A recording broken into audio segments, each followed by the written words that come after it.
நம்ம சேனல்ல முந்தானத்து பார்த்தீங்கன்னா ஈரானுக்கும் அமெரிக்காவுக்கும் நடக்கிற போரை பற்றி அதில் சொல்லியிருந்தேன். இந்த 2 பேர்த்துக்கும் உடனான இந்த பேச்சுவார்த்தைங்கிறது நிறுத்திட்டாங்க. இந்த பேச்சுவார்த்தைங்கிறது பார்த்தீங்கன்னா தோல்வியில தான் போய் முடிஞ்சுச்சு அப்படின்னு. இப்போ இந்த தோல்வி அடைந்ததுனால நம்ம அமெரிக்காவும் இப்போ என்ன பண்ணியிருக்காங்கன்னா, நம்ம ஈரானோட கப்பல்களை பார்த்தீங்கன்னா எப்படி சொல்றது, ஈரான் கப்பல்கள் அவங்க எல்லைக்குள்ள வந்தா நாங்களும் பார்த்தீங்கன்னா அவங்க கப்பலை தாக்குவோம் அப்படின்னு அமெரிக்கா பார்த்தீங்கன்னா கடல்ல அவங்களும் முற்றுகைங்கிறது விட்டுருக்காங்க. இது எந்த இடத்துல அவங்க முற்றுகை எடுத்திருக்காங்க, எந்தெந்த கப்பல்கள் வந்தால் தாக்கப்படும் அப்படின்னு சொல்லியிருக்காங்க. அப்படியெல்லாம் தான் நம்ம இந்த வீடியோவில் பார்க்க போகிறோம். அதுக்கப்புறம் இதுக்கு ஆப்போசிட்ல இருந்து ஈரான் சைட்லேருந்து அவங்க தரப்பில் என்ன சொல்லியிருக்காங்க அப்படின்னும் நம்ம இந்த வீடியோவில் பார்ப்போம். அதுக்கப்புறம் இதனால பொருளாதாரத்தில் என்னென்ன பிரச்சனைகள் வரப்போகுது அப்படின்னும், அதுக்கப்புறம் இதுக்காக சர்வதேச இருக்கிற உலக நாடுகள் இதுக்கு எப்படிலாம் ரியாக்ட் பண்ணியிருக்காங்க அப்படி எல்லாம் மொத்தமாக பார்த்தீங்கன்னா இந்த 48 மணி நேரத்தில் என்ன நடந்துச்சோ அந்த அப்டேட்டுங்கிறது இந்த ஒரே வீடியோவில் பார்த்தீங்கன்னா நான் உங்கள்கிட்ட சொல்ல போகிறேன். ஓகேங்களா?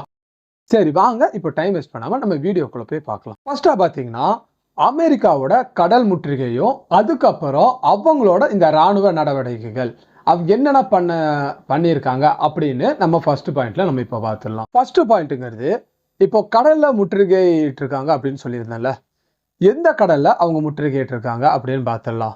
இது எதனால ஃபர்ஸ்ட் அவங்க இந்த முற்றுகை இருக்காங்க அப்படின்னு பார்த்தீங்கன்னா, இந்த பேச்சுவார்த்தைங்கிறது அமெரிக்காவுக்கும் ஈரான் நடந்துச்சுல, அது பார்த்தீங்கன்னா தோல்வியில் நடந்ததுனால அவங்க நம்ம அமெரிக்கா சைட்ல இருந்து அவங்க கடுப்பில் என்ன பண்ணியிருக்காங்கன்னா, ஏப்ரல் 13ஆம் தேதி கரெக்டாக நம்ம நைட் டைமில் பார்த்தீங்கன்னா ஒரு 7:30 மணிக்கு பார்த்தீங்கன்னா ஈரானோட அமெரிக்கா துறைமுகம் இல்லை, நம்ம ஈரானியோட துறைமுகங்கள் எல்லாத்தையும் பார்த்தீங்கன்னா கடல் வழியாக பார்த்தீங்கன்னா முற்றுகைங்கிறது இட்டிருக்காங்க. ஃபர்ஸ்ட் அவங்க எங்கே முற்றுகையிட்டு இருக்காங்கன்னு தெரிஞ்சிருச்சு. இப்போ இந்த முற்றுகைங்கிறது யாருக்கு இது பொருந்தும் அப்படின்னு நம்ம பார்த்துடலாம். பரசீக இந்த வளைகுடா நாடுகள்லாம் இருக்குல்ல, அங்கேருந்து வர கப்பல்களாக இருக்கட்டும், அதுக்கப்புறம் ஓமன் வளைகுடாவில் இருக்கிற அனைத்து நம்ம ஈரானிய துறைமுகம் இருக்குல்ல அதுக்கு செல்கிற கப்பல்களாக இருக்கட்டும், அப்படி இல்லை அங்கேருந்து புறப்படுற கப்பலாக இருக்கட்டும், இந்த எல்லாத்துக்கும் பார்த்தீங்கன்னா இந்த முற்றுகைங்கிறது பொருந்தும் அப்படின்னு நம்ம அமெரிக்கா சைட்லேருந்து சொல்லியிருக்காங்க. இப்போது அமெரிக்கா ஈரானோடைய எல்லா துறைமுகங்களையும் முற்றுகையிட்டு இருக்காங்க. இதுக்கு பார்த்தீங்கன்னா அங்கே கண்டிப்பாக ஒரு பரபரப்பான சூழ்நிலைகள் தான் நிலவும். அதை உறுதிப்படுத்துகிற விதமாக நம்ம டொனால்ட் ட்ரம்ப் பார்த்தீங்கன்னா ஒரு பெரிய எச்சரிக்கைங்கிறது சொல்லியிருக்காரு.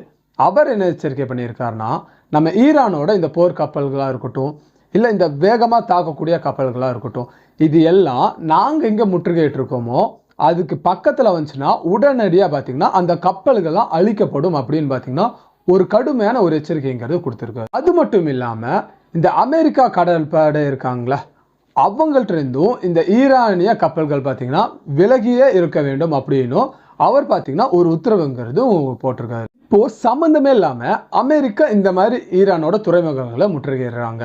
ஈரான் அவங்க சைட்ல இருந்து அவங்க என்ன பதில் எதிர்வினை சொல்லியிருக்காங்க அப்படின்னு இப்போ ஃபர்ஸ்ட் நம்ம பார்த்துடலாம். ஈரான் என்ன சொல்லியிருக்காங்கன்னா, இந்த முற்றுகைங்கிறது கடல்சார் சட்டத்தின் மீதான கடுமையான மீறல் அப்படின்னு சொல்லியிருக்காங்க.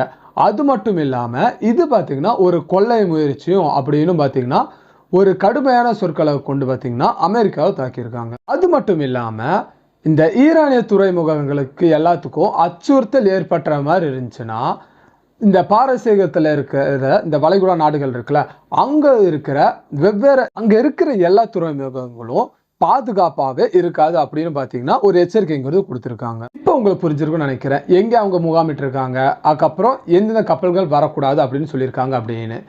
இப்போ அடுத்தது இந்த தோல்வியற்ற இந்த பேச்சு இருக்குல்ல, இப்போ எதனால அவங்க அப்படி பேசியிருக்காங்க, அதுக்கப்புறம் இந்த பேசினதில் வச்சு ஏதாச்சும் ராஜதந்திர முயற்சிகள் அவங்களாம் எடுத்திருக்காங்களா அப்படின்னு எல்லாம் பார்த்தீங்கன்னா இப்போ அடுத்து நம்ம 1 by 1 இப்போ நம்ம அடுத்து பார்க்கலாம். ஃபர்ஸ்ட் பாயிண்ட்டுங்கிறது இப்போ நடந்து முடிஞ்ச இந்த இஸ்லாமாபாத் இருக்குல்ல பாகிஸ்தானில், அங்கே பேச்சுவார்த்தைங்கிறது அங்கே நடந்துச்சு.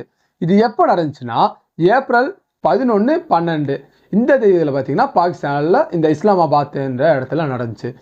இந்த பேச்சுவார்த்தைங்கிறது 21 மணி நேரங்கிறது பார்த்தீங்கன்னா இந்த பேச்சுவார்த்தைங்கிறது அவங்க நடத்தியிருந்தாங்க.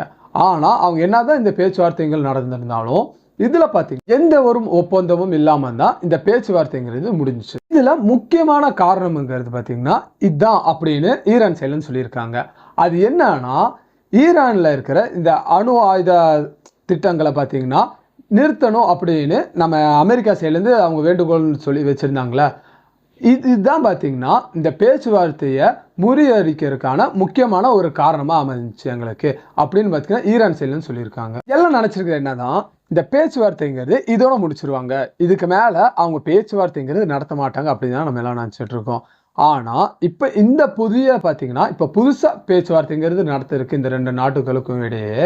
நம்ம பாகிஸ்தானாக இருக்கட்டும், அதுக்கப்புறம் எகிப்து, இந்த துருக்கி, இந்த நாடுகள்லாம் பார்த்தீங்கன்னா திருப்பி இந்த ரெண்டு நாடுகளும் பேச வைக்கணும் அப்படின்னு அவங்க தொடர்ந்து மத்தியஸ்தானம் பார்த்தீங்கன்னா ரெண்டு நாடுகள் இடையும் பண்ணிட்டு இருக்காங்க. இப்போதான் இந்த சண்டை நிறுத்தம் இருக்குல்ல, அது பார்த்தீங்கன்னா ஏப்ரல் 21 வரைக்கும் நீடிக்கப்படும் என்றும் பார்த்தீங்கன்னா நம்ம எதிர்பார்க்கலாம். இப்போ இந்த நம்ம ஈரானோட நிலைப்பாடு என்ன? இப்போ இந்த மாதிரி அமெரிக்கா அவங்களோட கப்பல்களை இந்த துறைமுகங்கள் நிப்பாட்டி வச்சிருக்காங்களே, அவங்களோட நிலைப்பாடு என்ன அப்படிங்கிறது இப்போ நம்ம அடுத்து பார்க்கலாம். நம்ம ஈரானோட உச்ச தலைவர் இந்த தூதுவர் இருக்கார்ல அமீர் சயித், இவர் என்ன சொல்லியிருக்காருன்னா, இந்த முற்றுகைங்கிறது பார்த்தீங்கன்னா சட்டவிரோத அமைதி மற்றும் பாதுகாப்புக்கு ஒரு கடுமையான அச்சுறுத்தல் அப்படின்னு அவர் சொல்லியிருக்காரு.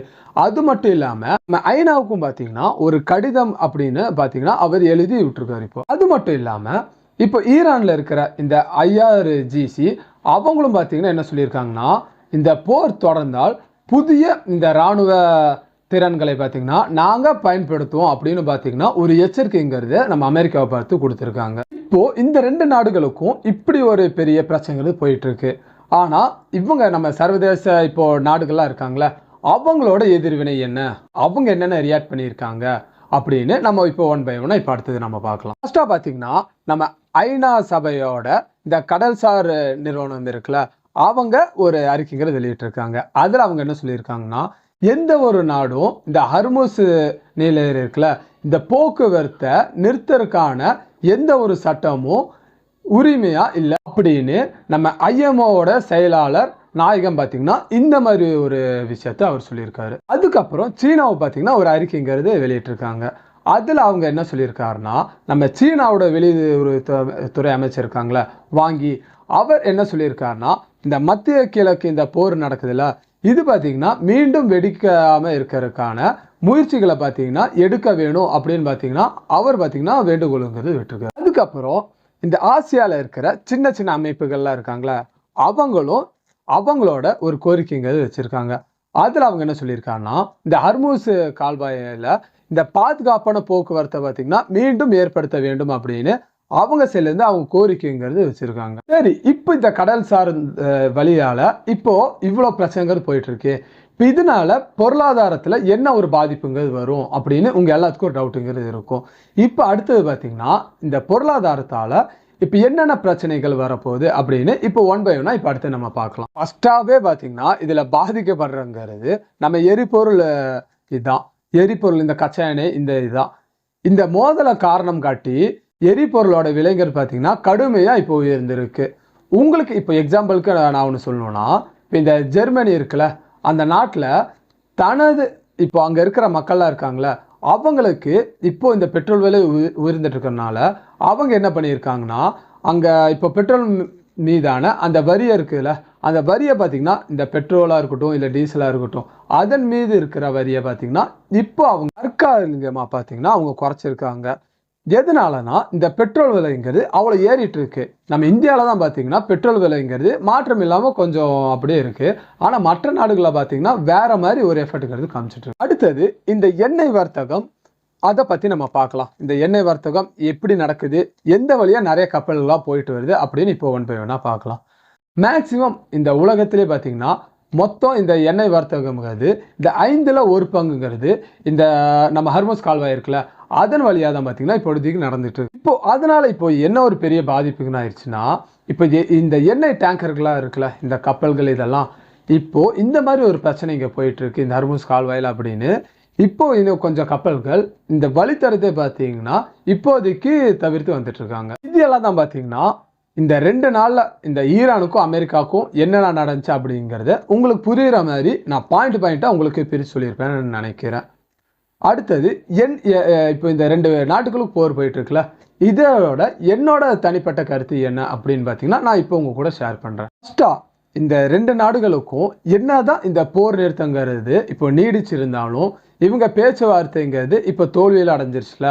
இப்போ அதனாலேயே இப்போ அமெரிக்கா சைட்லேருந்து அவங்க என்ன பண்ணுவாங்கன்னா, இப்போ அந்த பொருளாதாரமாக இருக்கட்டும், அதுக்கப்புறம் அவங்களோட இராணுவங்களாக இருக்கட்டும், அதை பார்த்தீங்கன்னா அவங்க இப்போ ஈரான் மேலே நிறைய அழுத்தத்தை குறித்து அங்கே பார்த்தீங்கன்னா நிறைய இராணுவங்களை அங்கே அதிகரிப்பாங்க. இப்போ இவங்க அப்படி பண்ணுறாங்கன்னா ஈரான் சைட்லேருந்து அது கண்டிப்பாக ஆப்போசிட்டில் பார்த்தீங்கன்னா அவங்களும் ஒரு சம்பவம் கூட பண்ணுவாங்க இல்லை, அவங்களும் பார்த்தீங்கன்னா ஒரு எச்சரிக்கைங்கிறது கொடுத்துருந்தாங்க. அவங்க என்ன சொல்லியிருந்தாங்கன்னா, நீங்கள் இப்படி பண்ணால் நாங்களும் பார்த்தீங்கன்னா உங்களுக்கு ஆப்போசிட்டில் டபுள் மடங்காக பண்ணுவோன்னு சொல்லியிருக்காங்க. இதனாலேயே இப்போது இந்த போர் நிறுத்தங்கிறது நின்றிருந்தாலும் இன்னும் அந்த பிரச்சனைங்கிறது மேலும் பார்த்தீங்கன்னா ஒரு எப்படி சொல்கிறது சூடாகிறதுக்கு நிறைய வாய்ப்பு இருக்குன்னு நான் நினைக்கிறேன். இது பார்த்தீங்கன்னா என்னோட கருத்து. இந்த போரை பற்றி உங்களோட கருத்து என்ன அப்படிங்கிறத கீழே கமெண்ட்ஸில் கண்டிப்பாக சொல்லிட்டு போங்க, ஓகேங்களா? அது மட்டும் இல்லாமல் இந்த வீடியோவை இவ்வளோ நேரம் பார்த்துருந்தீங்கன்னா இந்த வீடியோ பிடிச்சிருந்தா மட்டும் ஒரு லைக் கொடுத்துருங்க. இல்லை நம்ம சேனல் புதுசாக வந்திருக்கீங்கன்னா நம்ம சேனலையும் சப்ஸ்கிரைப் பண்ணி வச்சுங்க, ஓகேங்களா? உங்களை இன்னொரு வீடியோவில் நான் மீட் பண்ணுறேன். தேங்க்யூ.